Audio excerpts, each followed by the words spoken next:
est-ce que vous pourriez vivre sans lave-linge? Non. Clairement non. Donc il fait partie de votre famille, par définition. Dire que c'est un ami qui ne nous veut que du bien. Parce qu'il va quand même faire quelque chose, une tâche relativement ingrate dans l'absolu, qui est de nettoyer votre linge, donc de le rendre propre, immaculé, voire de le sécher parfois. Donc oui, il ne nous veut que du bien. Bon, sauf quand on ne sait pas très bien manipuler comment dirais-je, le programmateur et que subitement le pull rétrécit ou que comment dirais-je, une chemise devient rose. Mais au-delà de ça, oui, il ne nous veut que du bien. Il y a un designer qui expliquait qu'il préférait regarder le tambour de la machine tourner plutôt qu'un programme à la télé. Il en apprenait plus en voyant les couleurs se mélanger, en tous les cas visuellement parlant, qu'en regardant un programme à la télé.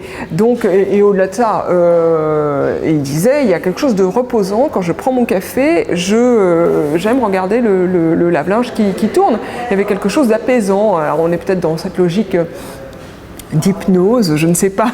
Le lave-linge, alors là c'est les psychiatres qui parlent, et les psychologues, ce n'est plus moi, mais le compare effectivement à quelque chose de très féminin et à la mère évidemment, puisque ils expliquent, en tous les cas ceux qui se sont intéressés à l'électroménager, ils expliquent que le fonctionnement même du lave-linge est en général expliqué par la maman, rarement par le papa. Donc ça aussi, c'est pas complètement anodin dans l'effet que ça peut avoir par la suite. Je n'en dirai pas autant du lave-vaisselle parce que là, pour le coup, on peut vivre sans lave-vaisselle. Bon, sauf quand on a 5 enfants, mais on peut vivre. C'est le seul, d'ailleurs, le lave-vaisselle n'est pas dans le livre parce que c'est le seul appareil avec lequel dont on peut se passer au quotidien. Quand on rentre chez soi, on enlève ses vêtements, on n'en veut plus, on ne les veut plus, on veut autre chose et hop, tout à la machine parce que la machine, c'est presque quelque chose de magique. Elle va nettoyer tout ça, elle va effacer tout ça, les tâches, les mauvais souvenirs, hop, tout à la machine. C'est la chanson d'Alain Souchon. C'est vraiment ça. Hein.